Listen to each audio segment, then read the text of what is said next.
마음에 두고 명령하라 라는 제목으로 함께 말씀을 나누도록 하겠습니다. 예, 서경 장로님이 너무 기도를 뜨겁게 해주셔서 제가 설교할 내용이 기도에 다 있습니다. 그래서 만약에 설교가 잘 기억이 안 나시면 나중에 기도를 들어보시면 좋을 것 같습니다.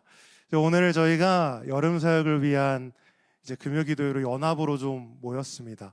저희가 다함근으로 모이기도 하고 여러 이제 이름으로 모인 적이 있는데 오늘 좀 이름을 바꿨습니다. 그 이유는 이 여름 사역이 단순히 우리 다음 세대의 일뿐만 아니라 모든 성도가 함께 기도하고 연합해야 된다라는 생각을 가지고 이렇게 좀 모였습니다. 그래서 오늘 이 금요기도회를 앞두고 또 우리 여름 사역을 앞두고 지난주 토요일 날 저희 다음 세대 교육위원회가 좀 먼저 모였습니다. 그때 모여서 이 여름 사역을 좀 어떻게 준비할 것인지를 나누고 시간을 좀 가졌습니다.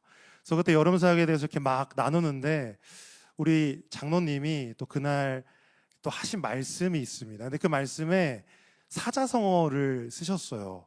그래서 제가 오늘 퀴즈를 한 가지 또 준비했습니다. 오늘 한자가 떠야 될 텐데 오늘 한자가 떴어요. 이 사자성어를 그래도 제가 아시는 분이 많을 거라고 생각하는데 혹시 이 사자성어 아십니까?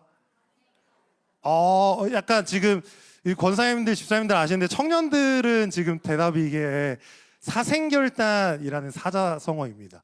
그러니까 죽고 사는 것을 돌보지 않고 끝장을 내려고 한다라는 거 굉장히 무섭고 이제 결단이 있는 그런 사자성어인데 어떤 말씀하셨냐면 이번 여름 사역을 준비할 때 우리가 사생결단의 각오로 좀 준비해야 된다라는 말씀하셨어요. 굉장히 무섭죠. 근데 이게 저는 어떻게 좀 받아들여졌냐면 우리가 정말 이번 이 여름이 마지막인 것처럼 그 정도로 간절하게 이 여름 성경학교를 여름 수련회를 좀 준비해야 되지 않나라는 마음으로 좀 받아들였습니다. 근데 이 각오가 우리 다음 세대뿐만 아니라 우리 청년국뿐만 아니라 우리 온 교회에 있어야 할 줄 믿습니다. 우리 다음 세대 이 여름 사역이 우리의 일이 아닙니다. 우리 온 교회의 사역인 줄 믿습니다. 혹시 이 자리 가운데 그거 뭐 다음 세대에서 알아서 하겠지 난 모르겠다 하신 분들이 있다면 오늘 그 생각을 좀 바꾸셨으면 좋겠습니다. 이 사역은 온 교회가 연합하여 기도하고 관심 가져야 될 사역입니다. 당연히 다음 세대 교역자들, 교사들이 먼저 앞장서서 사역을 섬깁니다. 우리 청년국의 교역자들이, 임원들이, 리더들이 앞장서서 섬깁니다. 근데 그 가운데 꼭 필요한 건 우리 성도님들의 기도와 관심이 너무나도 필요합니다. 여러분들의 기도가 우리 다음 세대를 살리고 우리 청년들을 살릴 줄 믿습니다. 우리 오늘 그러한 이유 때문에 모였습니다. 그래서 오늘 말씀 나누고 또 뜨겁게 기도할 건데요. 그때 우리 이러한 각오로 정말 기도했으면 좋겠습니다. 사생결단의 각오를 가지고 주님, 우리 아이들, 우리 청년들 꼭 이 여름에 만나 주십시오. 우리 이러한 마음으로 오늘 뜨겁게 기도하는 이 밤 되었으면 좋겠습니다.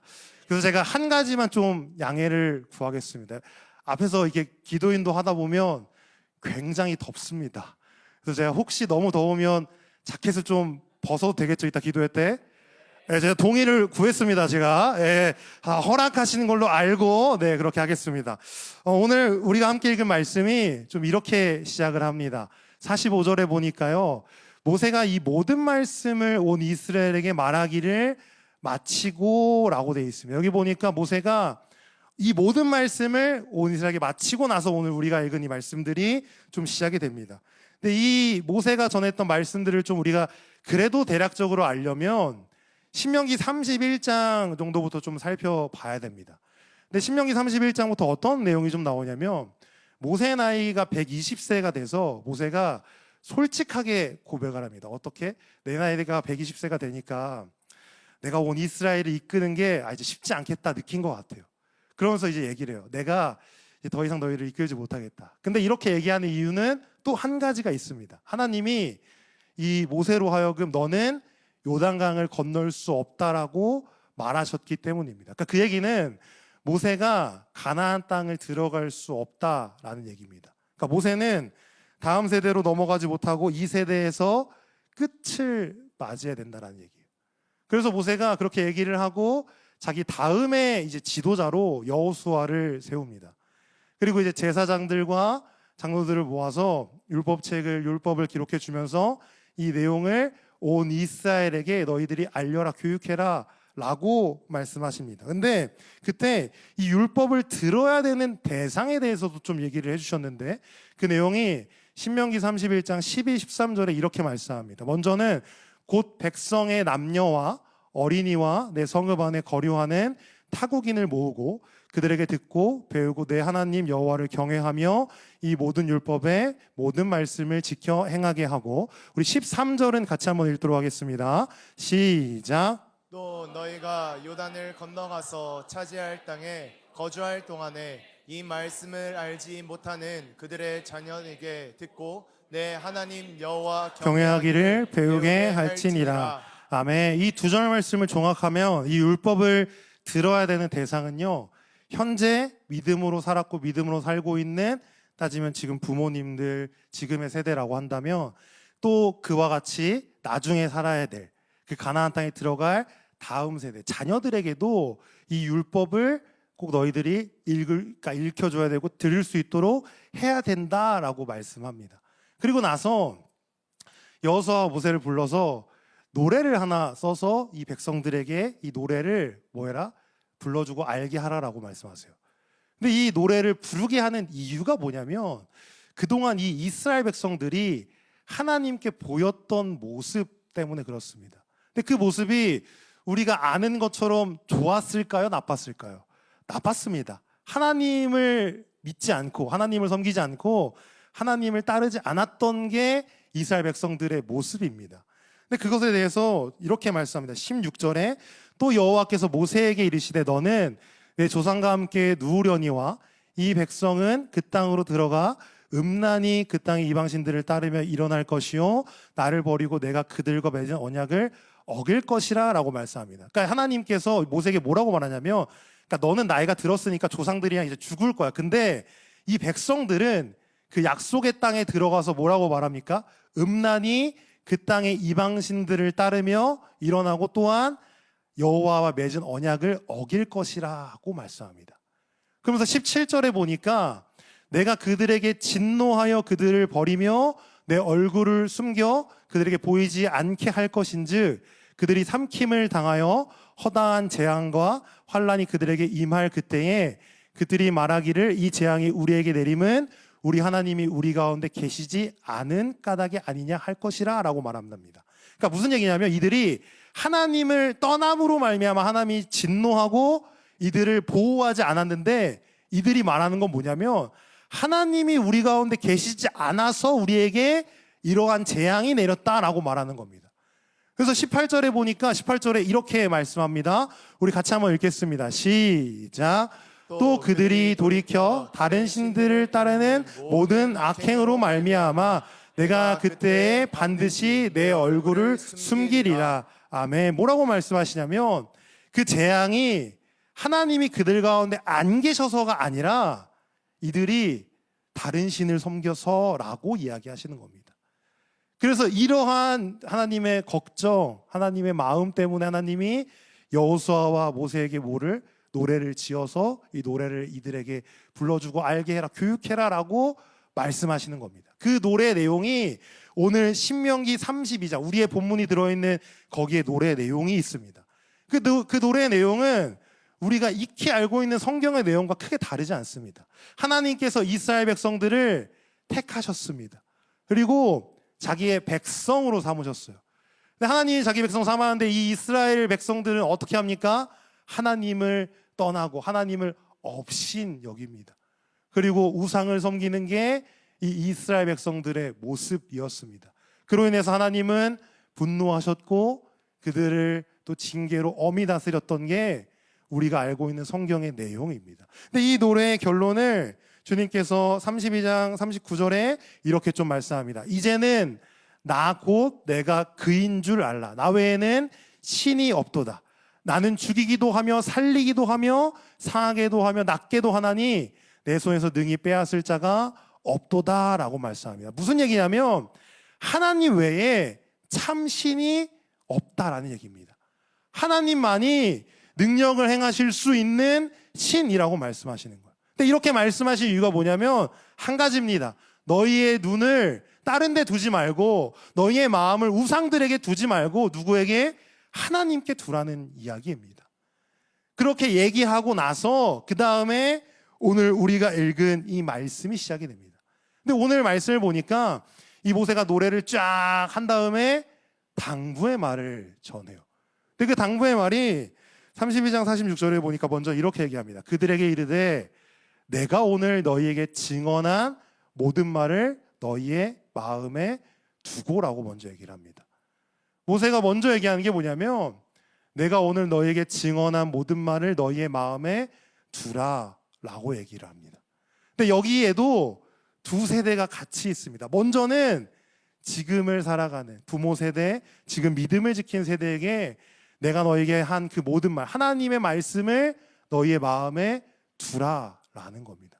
근데 저는 여기에 우리 집사님들, 권사님들, 뭐 성도님들뿐만 아니라 우리 청년들도 여기에 포함된다라고 생각합니다. 왜냐? 믿음으로 지금 이 세대를 살아가고 있기 때문에 그렇습니다. 근데 그들에게 하는 주님의 말씀이 뭐냐면 하나님의 그 말씀을 마음에 두라라는 겁니다. 근데 여기서 이 두다라는 말이 무슨 뜻이냐면요, 그 말씀을 그 마음에 고정하라는 겁니다. 그 말씀을 그냥 듣고 흘리는 게 아니라 그 마음에 그 말씀을 고정하고 그 말씀을 결정적인 것으로 붙잡고 살아가라 라고 말씀하시는 겁니다. 우리의 마음에 하나님의 말씀이 있어야 될 줄 믿습니다. 우리의 마음에 다른 것이 아니라 세상의 소리와 세상의 잘됨과 세상에서 어떻게 하면 우리가 높은 지위에 올라갈까, 그러한 내용들이 우리의 마음에, 우리의 생각에 있어야 하는 것이 아니라 여호와 하나님의 말씀이 우리의 마음에 정말 잘 씻긴 목처럼 있어야 될 줄 믿습니다.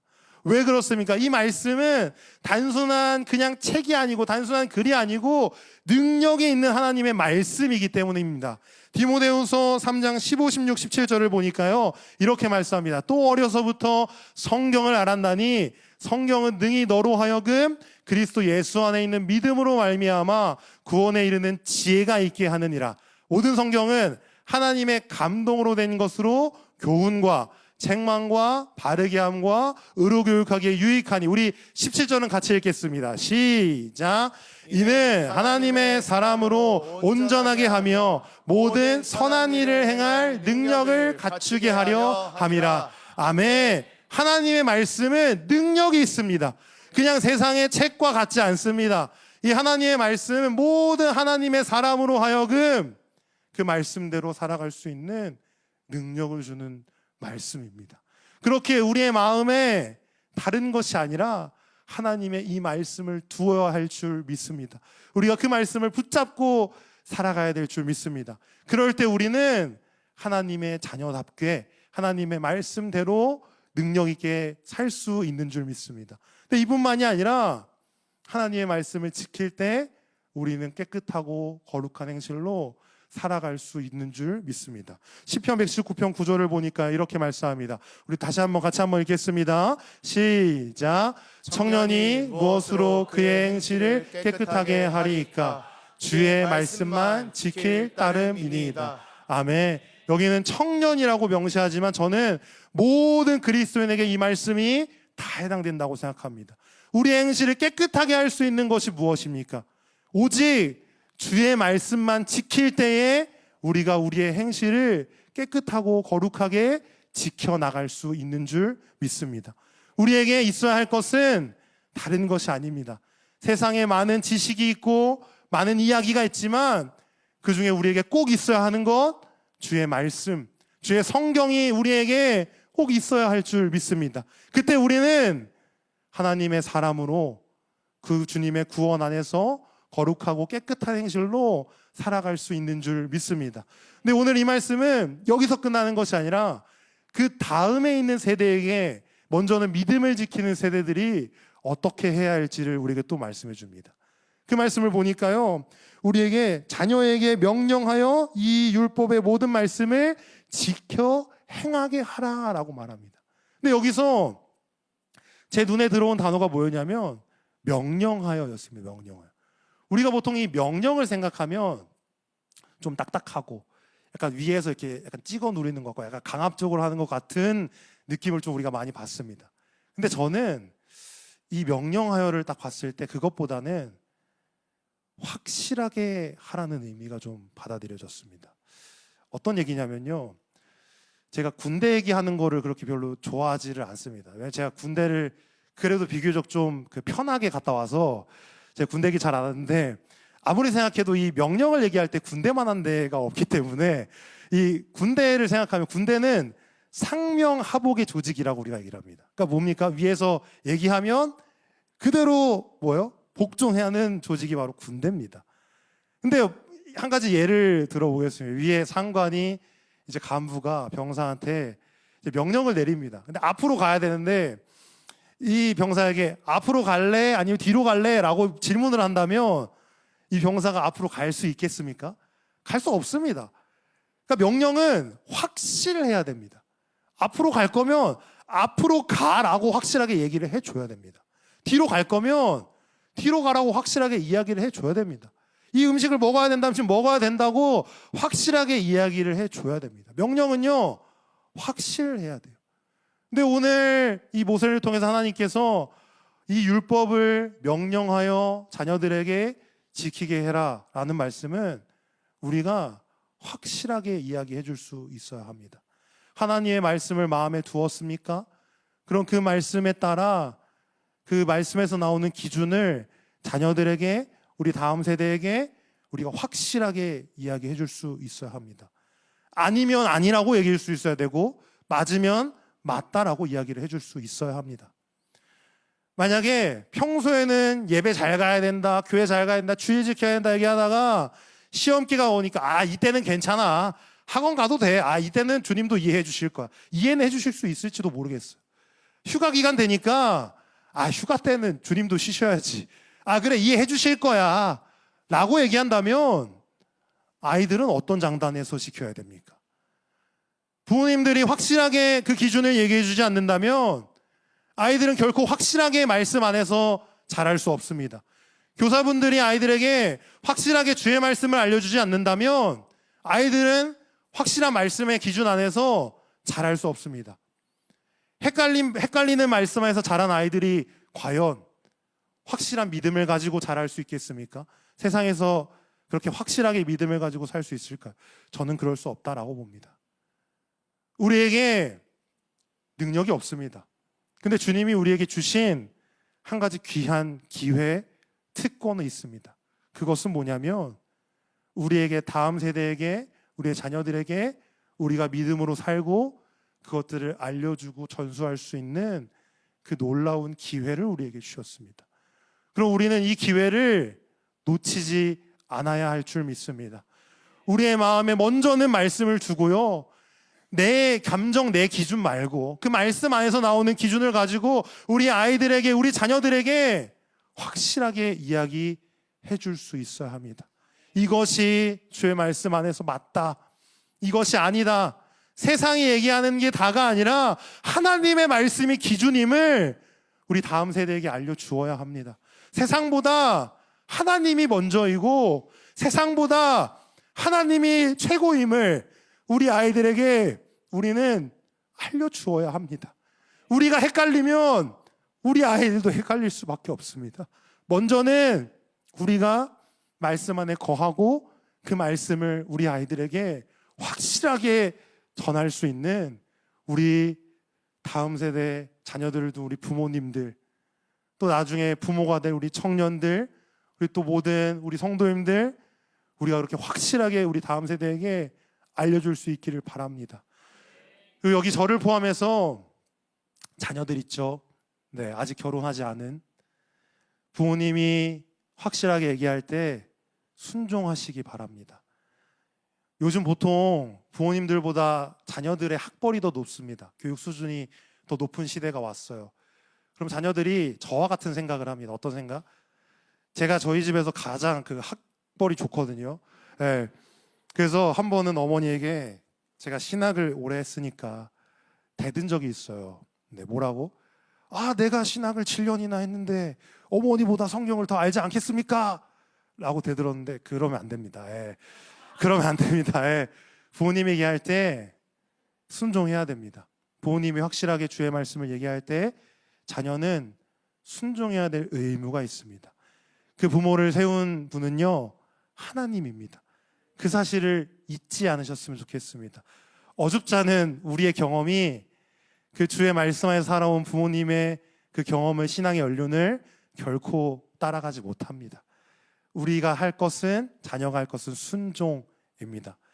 우리 부모님들 말씀 안에 거하시고 자녀들을 믿음 안에 길러주시기 바랍니다. 그 말씀의 결론을 오늘 우리에게 이렇게 말씀합니다. 신명기 32장 47절입니다. 우리 같이 한번 읽겠습니다. 시작. 이는 너희에게 헛된 일이 아니라 너희의 생명이니 일로 말미암아 너희가 요단을 건너가 차지할 그 땅에서 너희의 날이 장구하리라. 아멘. 우리가 주의 말씀을 우리의 마음에 두고 살아가는 것 결코 헛된 일이 아닙니다. 그 말씀 안에서 우리 아이들에게 확실하게 주의 말씀을 알려주고 명령하고 가르치는 것 결코 헛된 일이 아닙니다. 그것은 우리의 생명인 줄 믿습니다. 그리고 우리가 그렇게 살아갈 때 우리도 세상 가운데 승리하지만 우리의 자녀들도, 우리의 다음 세대도 세상 안에서 승리하는 인생을 살 줄 믿습니다. 다시 한번 여름이 왔습니다. 저는 하나님이 우리에게 이 여름 사역을 주신 이유가 있다라고 생각을 합니다. 봄, 여름, 가을, 겨울인데 그 중에 여름입니다. 혹시 이 중에 다음 기회가 있겠지, 우리 아이들 다음으로 보내야겠다라고 생각하시는 분들이 있다면 그 신앙을 좀 돌아보셨으면 좋겠습니다. 우리는 누구도 내일을 장담할 수 있는 자가 없습니다. 저조차도 이 금요일대가 마치고 주님이 부르시면 가는 겁니다. 누가 내일을 장담할 수 있겠습니까? 제가 이 말씀을 왜 드리냐면 우리는 기회가 왔을 때 잡아야 됩니다. 은혜 받을 때 애들이 예수님을 만날 수 있는 그 때가 왔을 때 우리는 그 기회를 놓치지 않아야 합니다. 주님께서 우리에게 다시 한번 이 여름을 주셨습니다. 이 여름을 주신 것은 우리에게 은혜 부어주시기 위함인 줄 믿습니다. 우리 아이들을 만나게 하심인 줄 믿습니다. 우리 부모님들 결단하시고 우리 아이들을 보내주시기 바랍니다. 우리 교역자들, 교사들 한마음이 돼서 기도하고 금식하며 열심히 여름 사역 준비합니다. 이번 여름에도 저는 한 가지를 확신합니다. 우리 하나님께서 새 길을 여실 줄 믿습니다. 우리에게 약속을 주신 주님께서 큰 기적으로 우리 가운데에 놀라운 일을 보여주실 줄 믿습니다. 한 번도 주님이 이 여름을 그냥 보내신 일이 없습니다. 제 예상보다, 우리의 기대보다 더 크게 역사하시는 분이 우리 하나님입니다. 그 주님을 좀 믿으시고 그 주님을 의지함으로 이 여름에 우리가 정말 사생결단하는 마음으로 기도하고 우리 아이들을 주님께로 인도할 수 있는 우리 부모님들, 우리 교사들, 여기 모인 모든 성도님들 되시기를 주님의 이름으로 부탁드립니다.